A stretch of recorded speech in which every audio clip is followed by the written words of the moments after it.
By now you know how to calculate the end-to-end delay of a packet across a network, and you know that the queuing delay makes the end-to-end delay variable. Most of the applications that we use don't particularly care about this variability in end-to-end delay. For example, when we're downloading a web page or sending an email, we want it to complete quickly, but we don't particularly mind if individual packets take 10 or 12 milliseconds to reach the other end. But there are some applications that really do care. They have to care about the queuing delay, particularly what we call real-time applications like streaming video and voice. So let's take a look at an example. Over the next few minutes, I'm going to explain why queuing delay makes life hard for these applications. It serves as a good illustration of queuing delay and how we might mitigate the problem in practice. Basically, because the applications don't know precisely when the packets are going to show up, they can't be sure they will have a voice or video sample in time to deliver it to the user. And so they build up a reserve of packets in something called the playback buffer. So we're going to take a look at playback buffers. You've actually all seen a playback buffer before. This is a little screenshot from the bottom of a YouTube client. And the red line on the left over here, this shows the video that we've already watched.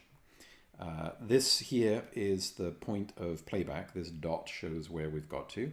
And this area over here is this gray line shows the video that has been buffered, or the packets that have been buffered, that have not yet been played back to the user.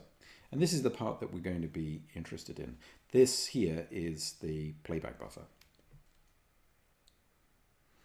So the client deliberately tries to build up that playback buffer to try and get ahead, just in case some of the packets are delayed or they don't arrive in time, and in case there's some kind of temporary outage. So when designing the playback buffer, we have to think about how far ahead we want the buffer to get. So if we were to build up the buffer all the way over here and build up more packets, then we've absorbed more data and we can write out more variability in the queuing delay. If we make it very short down here, if there's a big change or a big change in the queuing delay or a sudden increase in the queuing delay, we may run out of packets because they may not show up in time. So designing this playback buffer is pretty key to making this application work. So how much we want to accumulate in the buffer when we start playing back the video to the user is key. So let's take a closer look at this. This is the point that we're playing. This is the amount that we've buffered. This is the contents of the playback buffer. If we look down into a little bit more detail, so we're going to take as an example this setup here.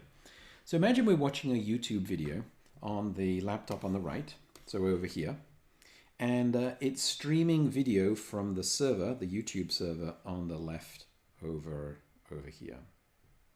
So we're going to assume that the video is being streamed at 1 megabit per second.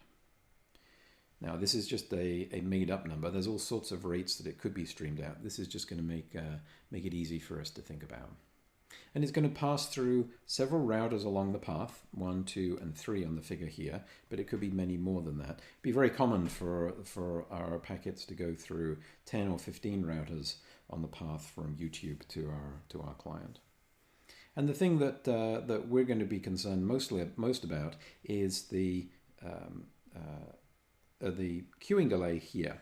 So there's 3 places where we can experience queuing delay, and that variable queuing delay is going to mean that our packets show up at slightly unpredictable times. So let's look at a graph of what this might look like. This graph shows the cumulative number of bytes sent by the server over time as a function of time. Because it's sending at a fixed rate of 1 megabit per second, it means that the line is straight. The cumulative number of bits or bytes that it sent as a function of time is a straight line. And so after 1 second, it will have sent a megabit, a million bits, and after 10 seconds, it will have sent 10 million bits. Because of the variable queuing delay in the network, the cumulative arrivals at the laptop look a little bit different. They might look like this. So you see this wiggly line that I've got here. what does this mean? It means that if we take the first byte here, because they're all arriving in first come, first serve order, we can just draw horizontally across here and see when a particular byte arrived.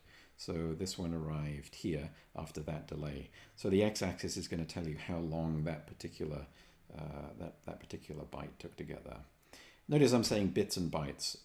It doesn't matter what our units are here. So if we would take any point on here, let's say this particular byte, and we draw horizontally. I'm not very good at drawing straight lines, but that's supposed to be horizontal. And right here is the time at which that particular byte arrived at the laptop. So you can see that the delay is measured by the horizontal distance, right? The horizontal distance here. And you can see that it's a variable number depending on the queuing delay encountered by each of the individual packets. We can also see at a given time, how big the amount of buffering along the path. Basically, how many bytes are in the path from the server to the client. And that would be shown by the vertical distance here, because it says that at a particular time, this is the number that have been sent, and this is the number that have been received. So we can tell quite a lot of information from this graph, and we're going to be seeing some more examples of this type of graph later. Horizontal axis is the delay. The vertical axis, it tells us how many bytes are buffered right now in the network. Okay, so let's get back to our example. So the biggest component of the delay is the propagation and packetization delay. That's the fixed component. So we actually know quite a bit about the shape of this line. So the actual shape could look very different. I just made up this shape. However, we do know a couple of things. First, the overall end-to-end delay can't be less than the packetization and propagation delay. They're a lower bound. So this has a lower bound in the horizontal distance between the two here. Whoops. It also has an upper bound. So the buffers in the routers, the packet buffers here, they're of finite size. So there's a maximum delay that any packet can experience going through one of those buffers. So if we add up the maximum of each of these, add it to the packetization delay and the propagation delay, it's going to represent an upper bound. So we have a lower bound and we have an upper bound. But the upper bound is not very useful because it can be very, very large. In practice, these routers may have half a second of buffering. So if we're going through many hops, it would mean a ridiculous difference between the lower bound and the upper bound. So that's of not much use to us.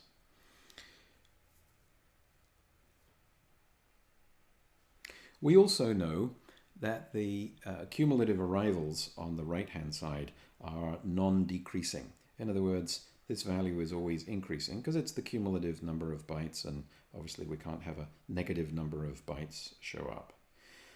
Finally, one more thing that we know is because we know how fast, or there is an upper bound on the rate of that last link, it could be a 100 megabit per second link or a gigabit per second link, it tells us that the instantaneous arrival rate here, the gradient of this line here, can't exceed the data rate of that link.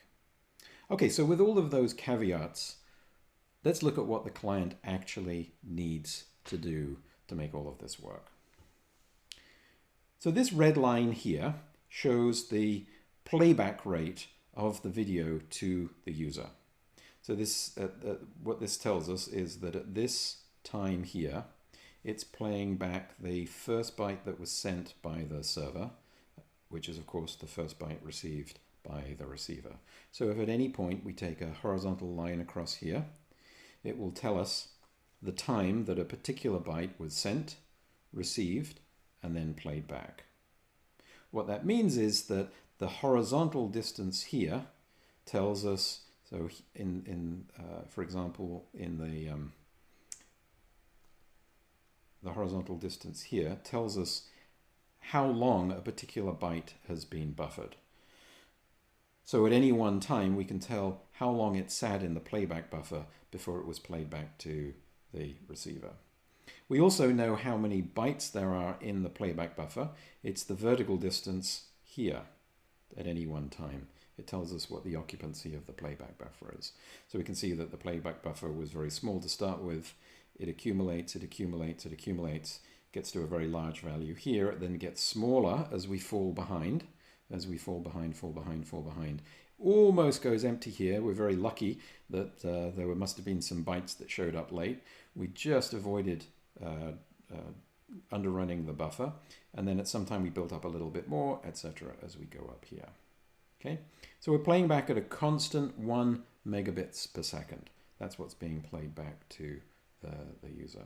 So this is a good example. We picked the right value, we waited long enough, we built up enough buffer, everything worked out fine in the end. So if we take a look inside the client, it looks roughly like this. So the playback buffer is a buffer held in the memory of the client. The client is picking the playback point. That's this here. This is the point at which it's reached, and that's that dot that we see on the YouTube client. After the bytes have been taken out of the playback buffer, they're put into a video decoder to turn them back into video and then played out on the screen. Okay, let's look at an example of when things don't quite work out fine. So the same example again, bytes sent by the server on the left, received by the laptop on the right. But in this particular case, we didn't wait long enough before playing out the first byte. You can see that here we've waited a little less time from when the first byte was received until we play out that first byte. And of course, once we start playing out the bytes, we're committed. We've got to play them out at 1 megabits per second. Otherwise, we can't keep putting the video on the screen. So on this particular case here, everything looks fine to start with. The buffer has a nice occupancy, nice occupancy, nice occupancy. It gets smaller and smaller and smaller until eventually, at this point here, we have a problem. The buffer goes empty, which means we've got no bytes to decode and put onto the screen. So all of this area here is a time in which we're in deficit. This is not good. What does the client do? Well, we've all seen this before. It has to make the buffer bigger, and it does this by rebuffering, by freezing the screen, waiting for some bytes to accumulate, and so that it can continue. Okay, so if you've been watching a video over this particular video right now over a slow link, or if you're a long way away and you have your packets are going through many routers, you might experience a rebuffering event watching this video. You can fix the problem by streaming at a slower rate, or just simply by downloading the video ahead of time. So in summary, with a playback buffer, when we have packet switching, end-to-end delay is variable. We use a playback buffer to absorb the variation. We could just make the playback buffer very big, but then the video would be delayed at the start. That was the time that we were waiting from the first byte to arrive until we play it out onto the screen. We could make the buffer bigger, but if we were to make that buffer bigger, then we would have to delay the starting point of the video, which would be kind of annoying when we're watching our videos. So therefore, applications try to estimate the delay. They try and estimate the delay from the server to the laptop, set the playback value, and then resize the buffer if the delay changes. Okay, so now let's go back to our original expression for the end-to-end delay. So now we've seen that it has these three components to it: packetization delay, propagation delay, and then the variable queuing delay. And the queuing adds variable and unpredictable delay to the path and to the packets from end to end. Okay, so in summary, end-to-end delay consists of three components. The first two are fixed: propagation delay, which is the time that it takes for a bit to propagate over a link; the packetization delay, which is the time that it takes to put a packet onto a link; and then the queuing delay, which is variable, which is dictated by the time that a packet spends in the buffers in the routers along the path. Some applications, as we saw, use playback buffers to absorb this variable queuing delay to help the applications stream the video back to us at a fixed rate. So this is the end of Packet Switching 2. I will see you again in Packet Switching 3, where I'm going to tell you about a simple deterministic model that helps us understand this variable queuing delay.